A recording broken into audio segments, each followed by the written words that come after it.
Be me, I guess. Nothing special. Just a guy who's good with his hands. I work for a company that deals with big, complicated equipment. The kind of stuff that can ruin your day, your week, or your life if you make a mistake. It's not a desk job. You're on your feet, you get dirty, and you have to trust the guy next to you. For years, it was a good place to be. The boss, Mr. Hansen, started out doing the same work we do. He gets it. He never cared about anything but two things. Are you getting the job done right? And are you keeping your crew safe? If you could do that, you were golden. No politics, no drama. Just show up, do your work, go home. The core of our operation is the main field crew, about a dozen of us. We've all been working together for a long time. You get to know how people think without them having to say anything. A glance across a noisy work site is enough to communicate more than a 5-minute meeting in an office. The guy who runs our crew is Raphael. He isn't the oldest guy there, maybe late 30s, but he's the one everyone listens to. Raphael's the kind of person who is completely calm in situations where everyone else would be panicking. I've seen him diagnose a problem with a multi-ton piece of machinery just by the sound it was making, a sound nobody else even noticed. He never raises his voice. He doesn't have to. When he speaks, it's because he has something important to say. His authority wasn't given to him by a title on a business card. It was earned over years of being the best at what he does. We all knew that if you followed Raphael's lead, you'd be safe and the job would get done perfectly. So that was our world, a functional, no-nonsense place where competence was the only thing that mattered. Then, sometime last fall, things started to change. Mr. Hansen had grown the business to a point where he said he needed to hire more office staff to handle the back-end stuff. One of those new hires was our first ever dedicated human resources manager. Her name was Jennifer. She showed up one Monday morning for a general introduction. It was immediately obvious she was from a different universe. We were all in our work gear, steel-toed boots and heavy-duty pants. She was wearing a business suit that probably cost more than my first car, with heels that clicked loudly on the concrete floor of the workshop. Mr. Hansen introduced her, said she was here to help streamline our processes and enhance company culture. We all just sort of nodded. We'd heard corporate speak before, but it was usually from clients, not from our own management. Jennifer gave a little speech. She talked about her background working for some tech startups and how she was excited to bring a forward-thinking, people-centric, and inclusive paradigm to our company. I looked over at one of the older guys, a man who'd been with the company for 20 years. He just had this completely blank expression on his face. He wasn't angry or amused. It was like he was listening to a foreign language he had no hope of understanding. Raphael was standing in the back, arms crossed, just watching. He had a neutral look, but I know him well enough to see he was assessing her, the same way he'd assess a new piece of equipment. The speech ended, and there was a polite, unenthusiastic spattering of applause. We figured that would be the last we'd see of her. HR people usually stayed in the clean, quiet office building, not out on the workshop floor. We were wrong. The very next day, the changes began. They were small at first. We came in to find brightly colored posters plastered all over the walls. They had cheesy stock photos of diverse groups of people in suits smiling and laughing. The slogans were things like, "Synergy makes the dream work," and "A bias-free workplace is a thriving workplace." One of them was put up right next to the high-voltage warning sign on a major control panel. We were all standing around looking at them when Raphael came in. He saw the poster by the control panel, looked at it for a second, and then walked over. He didn't rip it down. He just very carefully peeled it off the wall, making sure not to tear it or leave any residue. Then he walked over to the men's restroom and stuck it neatly on the outside of the door. He didn't say a word. He just went back to getting his gear ready for the day's job. A couple of the younger guys chuckled quietly, but that was it. The message was clear. Jennifer must have seen it later, because the next day the poster was gone from the bathroom door and another one hadn't taken its place by the panel. We thought maybe she got the hint. Again, we were wrong. Her next big idea was something she called the morning kickoff circle. It was mandatory. Every morning, before we could start our actual work, the entire floor crew had to gather in a circle. Jennifer would stand in the middle with a clipboard and ask us to go around and share one thing we're feeling today and one thing we're grateful for. The first time she did this, there was the most awkward silence I have ever experienced. We're a crew of guys who are about to go handle dangerous, high-stakes machinery. The last thing on our minds is sharing our feelings. After about a full minute of dead air, she pointed to one of the older techs. "How about you? What are you feeling this morning?" He just looked at her and said, "Tired." Jennifer's smile faltered for a second. "Okay. And what are you grateful for?" "Coffee." She tried to keep her enthusiasm up. "Great. Thanks for sharing." She moved on to the next guy. His answers were fine and paycheck. It went on like this around the entire circle. One-word, low-effort answers. Nobody was trying to be difficult. We just genuinely had nothing to contribute to this exercise. It felt alien and pointless. I remember when she got to Raphael. He was just standing there, patient as ever. "Raphael, what are you feeling today?" He thought for a second and said, "Focused." "And what are you grateful for?" "A good team." That was probably the most heartfelt answer anyone gave, but it still wasn't the kind of emotional vulnerability she was clearly looking for. She made a lot of notes on her clipboard that day. These morning circles continued for 2 weeks. They were excruciating. It was 10 to 15 minutes every morning that we could have spent doing safety checks or loading the trucks. It became a silent protest. The answers got shorter. The silence got longer. Finally, after one particularly painful morning, where half the guys just shrugged, she announced the circles were being reevaluated for effectiveness. They stopped the next day, a small victory. But Jennifer wasn't discouraged. She was determined. It was like she saw our lack of engagement not as a sign that her ideas were bad, but as proof that we were the problem that needed fixing. The next phase was the Anonymous Feedback Initiative. She sent out company-wide emails with links to online surveys. The questions were bizarre. On a scale of 1 to 10, how psychologically safe do you feel when expressing vulnerability to your colleagues? Have you ever witnessed or experienced a microaggression in the workplace? Please describe in detail. Do you feel our company's culture adequately challenges traditional notions of masculinity? Most of us just clicked random numbers to get it over with. It was required, so you had to submit it. One of the guys told me later he answered the microaggression question by writing, "The coffee machine sometimes gives you the small cup size when you press the button for the large one." Apparently, the survey results were not what she wanted. We knew this because her demeanor changed. She stopped trying to be bubbly and cheerful around us. When she walked through the workshop, she had a look on her face like a scientist observing a colony of troublesome ants. She started having closed-door meetings with Mr. Hansen.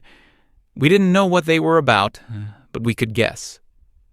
Around this time, a new suggestion box appeared on the wall. It was a bright pink box with a cartoon light bulb on it. It stayed empty for a month. Then one day, someone put a half-eaten bag of chips in it. The box disappeared the next day. The atmosphere was shifting. It wasn't hostile, but there was a definite tension. We felt like we were being constantly watched and judged by someone who didn't understand our work, our culture, or us. We just wanted to be left alone to do our jobs. Jennifer seemed to want the exact opposite. She wanted to dissect us. The breaking point came after a minor incident on the floor. 2 of the younger guys were having a disagreement about the best way to rig a specific piece of equipment. It got a little heated. Voices were raised. It wasn't a fight. It was a technical debate between two guys who were passionate about their work. It happens. Raphael walked over, listened for 30 seconds, and then calmly pointed out the correct procedure. He explained why it was the safer and more efficient way. The two guys immediately stopped arguing, nodded, and said, "Yeah, that makes sense." They shook hands and got back to work. Problem solved in under a minute. That's how we handle things. Direct, efficient, and focused on the work. Unfortunately, Jennifer had witnessed the whole thing from a distance. She didn't see a problem being solved. She saw a hostile confrontation and aggressive male posturing. Later that afternoon, she called a surprise all-hands meeting for the floor crew. She stood in front of us with her arms crossed, her clipboard nowhere in sight. This time, it felt different. She wasn't trying to be our friend. She was there to lecture us. She talked for 10 minutes about professionalism and workplace decorum. She never mentioned the two guys by name, but we all knew what she was talking about. She used phrases like unacceptable displays of aggression and the need for emotional regulation. Then she said the line that I think really solidified things in everyone's mind. She said, "This kind of behavior is a classic symptom of a workplace culture dominated by toxic masculinity." The moment she said it, the air went out of the room. It wasn't just corporate jargon anymore. This was personal. She wasn't just a clueless HR person trying to implement silly team-building exercises. She was someone who looked at us, at the way we worked, the way we communicated, the way we solved problems, and saw something toxic, something that needed to be eradicated. We looked at each other. The same guys who would trust each other hanging from a harness 50 feet in the air were now being told that our very nature was a problem. Raphael was completely still, his face unreadable, but I could see the muscles in his jaw tighten. Jennifer finished her speech by saying that she was working on a comprehensive, long-term solution to address these deep-seated cultural issues. The meeting ended. We went back to work in silence. The feeling of brotherhood on the team, which had always been an unspoken thing, felt stronger than ever. But now it was defensive. It was us against her. A week later, the email landed in our inboxes. The subject line was, "Mandatory Workshop, a new model for masculinity in the workplace." I read it 3 times to make sure I was seeing it right. The body of the email explained that as part of an ongoing commitment to a safe and inclusive environment, the company was holding a special training session. It was mandatory for all male employees. The women in the office were not required to attend. The workshop's stated goal was to facilitate a conversation around harmful masculine stereotypes and provide tools for becoming better allies. It was scheduled for the following Tuesday morning. Tuesday. The same Tuesday we were scheduled to start the biggest, most important project of the entire year. We had a client, a massive manufacturing firm that had been on our schedule for 6 months. The job involved installing a new assembly line. It was complex, dangerous, and had an extremely tight deadline. If we were late, the company would face crippling financial penalties. Mr. Hansen had been stressing the importance of this job for months. The workshop was scheduled for 8 a.m. and was set to last 4 hours. We were supposed to be on the road to the client's site by 7 a.m. at the latest. I immediately walked over to Raphael's workstation. He was just staring at his computer screen, reading the same email. "She can't be serious," I said. Raphael didn't look away from the screen. "Looks like she is." "What are we going to do? The client is expecting us first thing in the morning." He finally turned to me. "First, we do our jobs. I'll go talk to Mr. Hansen and sort this out. This is a scheduling conflict. He'll understand." An hour later, Raphael came back. He looked different. He wasn't angry, but he looked disappointed. "What did he say?" I asked. "He said Jennifer convinced him it was critical for company liability," Raphael said quietly. She told him that after the incident last week, not providing this training would be a huge legal risk if someone ever filed a complaint. She had cornered him.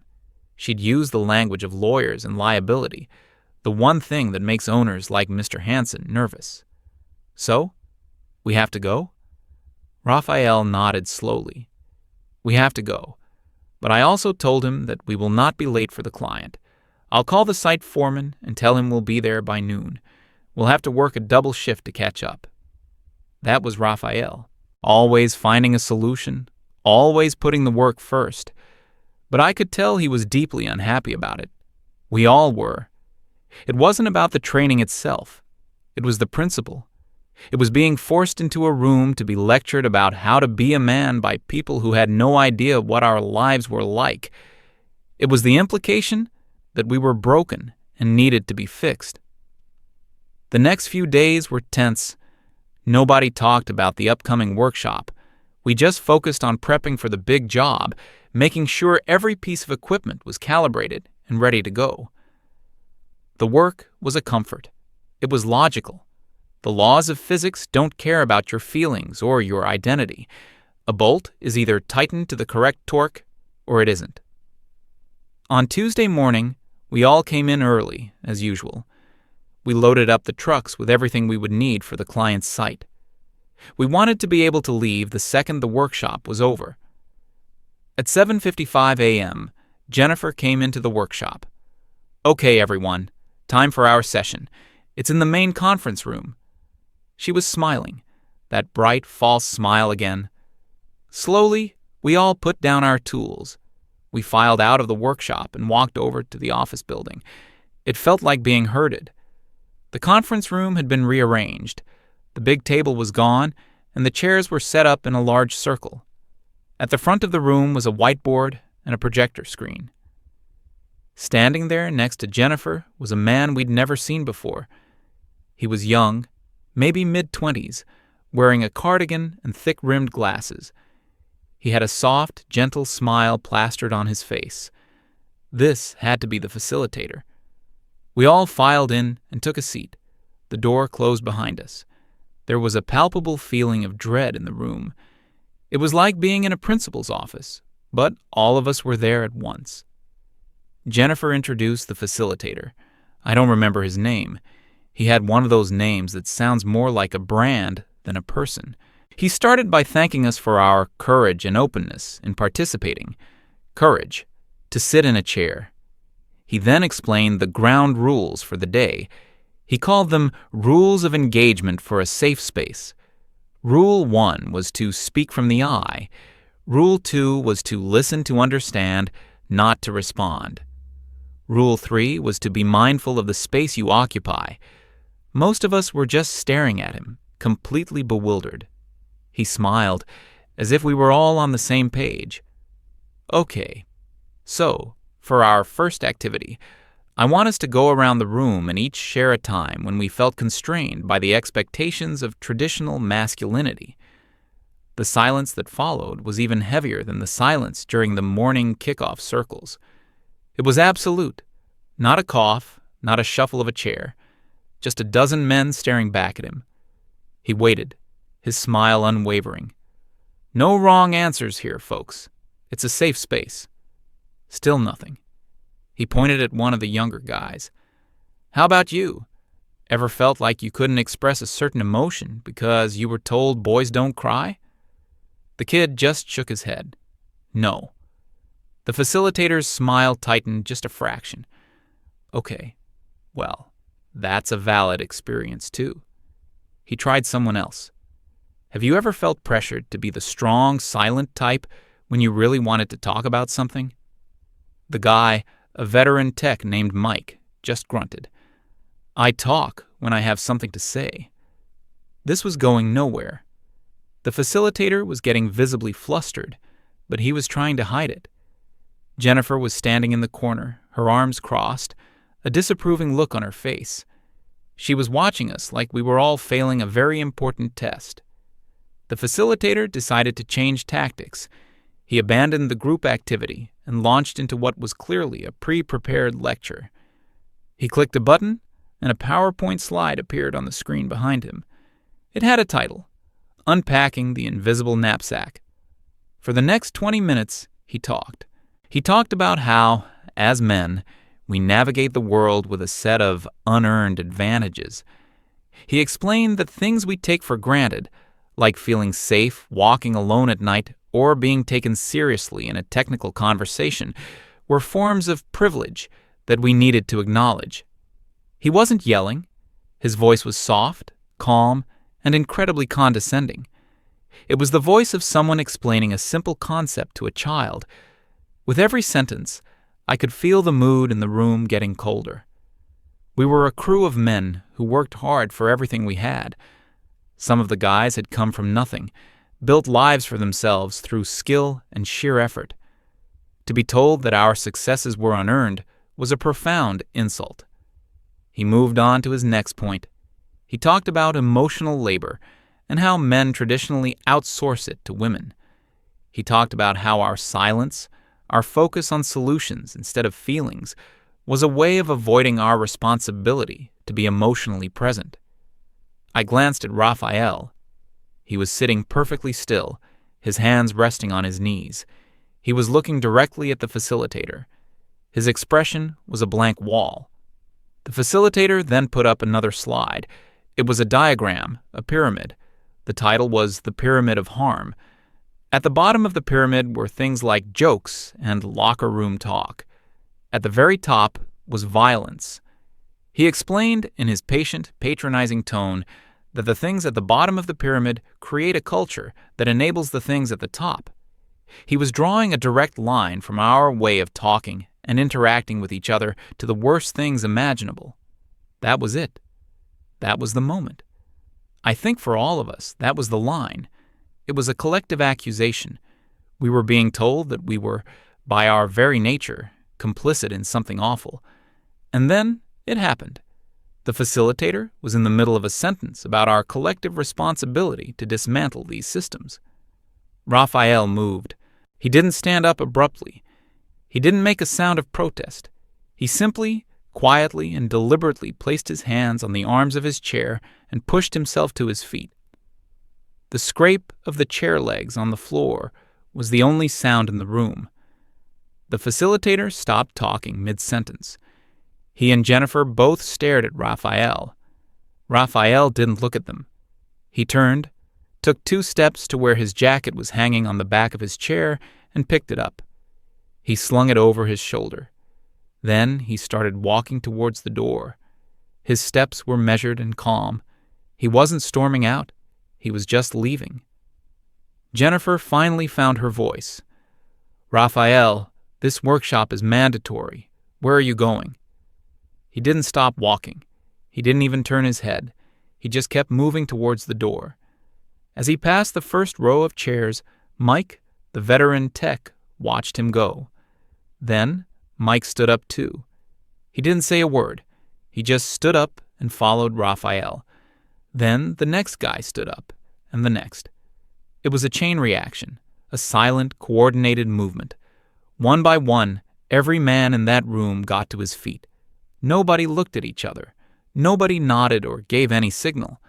It was like we were all connected to the same thought at the same time. The thought was, "We are done here." I stood up with them. The feeling was incredible. It wasn't anger. It was a kind of calm, powerful clarity, a quiet refusal to participate in our own humiliation. We filed out of the room in a single line, like a crew walking off a job site. I was one of the last ones to leave. Just before I stepped out, I glanced back. Jennifer and the facilitator were standing there, completely frozen. Their mouths were slightly open. Their faces were a perfect picture of utter, baffled shock. The projector was still beaming the Pyramid of Harm onto the screen behind them in the now empty room. I pulled the door shut behind me, and the click of the latch echoed in the hallway. We walked back to the workshop in total silence. There was no celebration, no high fives. We weren't kids who had just pulled a prank. We were men with a job to do. When we got back to the workshop floor, the atmosphere was all business. Raphael was already by the main truck, checking the straps on a piece of equipment. He looked up as we all came in. "Good. Let's finish loading. We're behind schedule." That was it. The incident was over. It wasn't going to be discussed. We all got to work. The familiar sounds of tools and machinery filled the air. It felt good. It felt normal. We were about 10 minutes away from being ready to roll out when my phone rang. It was the main office line. I answered it. It was the client's site foreman. He was not happy. He asked where we were, why we weren't on site, and if we understood how much money his company was losing every hour we were late. I told him we were on our way and that we'd be there as soon as possible. I apologized for the delay. As I hung up, I saw a car pull into the parking lot at high speed. A black SUV. Mr. Hansen's car. He got out before the engine was even fully off. He was wearing his work boots and a jacket, not a suit. He meant business. He strode across the lot and into the workshop. He didn't look angry. He looked determined. Jennifer came scurrying out of the office building to meet him, clutching her clipboard like a shield. She started talking to him before he was even fully inside, pointing back at the office, her voice high and frantic. Mr. Hansen didn't even break stride. He held up one hand to silence her and kept walking right past her, towards us. He came to a stop in the middle of the floor. The entire crew stopped what they were doing and looked at him. He scanned all of our faces, his eyes finally landing on Raphael. "Raphael, my office, now." His voice was firm. Raphael put down the wrench he was holding, wiped his hands on a rag, and nodded. The two of them walked towards Mr. Hansen's small, practical office on the edge of the workshop floor. Jennifer tried to follow them inside, but Mr. Hansen turned at the door. "Stay here. I'll deal with you in a minute." The door closed. We all stood there, pretending to work, but really we were all just listening. We couldn't hear everything, but the walls were thin. We heard Mr. Hansen's voice, low and questioning. Then we heard Raphael's voice. It was calm. He wasn't defending himself. He was explaining. We heard bits and pieces. Critical deadline. Client losing money. Told we were the problem. Can't have a man second-guessing himself on a dangerous job. He was talking about safety, about trust, about the mindset you need to do our kind of work. He wasn't complaining about his feelings being hurt. He was explaining, in practical terms, why Jennifer's workshop was not just a waste of time, but a potential danger to the crew and the business. There was a long pause. Then we heard Mr. Hansen say one thing, loud and clear. "Okay, I get it. Send the crew out. Get that job done. I'll handle this." The door opened. Raphael came out. He looked at us and gave a single sharp nod. "Let's go." That was our signal. We moved. The energy was high. We finished loading the last of the gear in record time. As we were climbing into the trucks, Mr. Hansen came out of his office. Jennifer was waiting for him, looking anxious. "Jennifer, you're next," he said, and gestured for her to go into his office. The door closed again. This time, we didn't have to strain to hear. Jennifer's voice started first, high and defensive. We could hear words like insubordination, hostile work environment, legal exposure. Then Mr. Hansen's voice cut through. It was not loud, but it was hard as steel. "Your job, your only job, is to support the people who make this company money. That's it. You don't fix them. You don't re-educate them. You make sure they have what they need to do their jobs safely and efficiently." We heard Jennifer try to interrupt, something about corporate responsibility. Hansen's voice cut her off again. "Responsibility? My responsibility is to my clients and my employees. The men you just insulted are the best at what they do. I built this company on their skill and their loyalty. You walked in here, and in 2 months, you did more damage to morale than a decade of bad economic downturns." There was a pause. You looked at my greatest asset, and you called it toxic. This isn't a university campus, Jennifer. This is a business. Results matter here, and you have produced no positive results. In fact, you nearly cost me my biggest contract of the year." We heard one last, desperate attempt from her, her voice trembling. "You can't just—" "I can," Mr. Hansen said, his voice final. "You're fired. Get your things and leave. Your final check will be mailed to you." A few moments later, the office door opened. Jennifer came out. Her face was pale. She wasn't crying, but she looked completely shattered. She was holding her clipboard, but her hands were shaking. She had to walk past us to get to her car. The entire crew was gathered by the trucks ready to leave. As she walked by, nobody said a word. Nobody smirked or laughed. We just watched her go. There was no sense of victory, just a quiet, somber sense of order being restored. She got in her car and drove away without looking back. Mr. Hansen came out and walked over to us. He looked tired. He looked at Raphael, then at the rest of us. "Sorry about all that," he said. "It won't happen again. Now go do what you do best." Raphael just nodded. "On it, boss." We all climbed into the trucks. The engines started. As we pulled out of the yard and onto the main road, the feeling was one of pure relief. The nonsense was over. The outside world, with all its strange ideas and accusations, was behind us. Ahead of us was a job, a difficult, complicated, important job, and we were the men who were going to get it done. It felt good to be back to normal.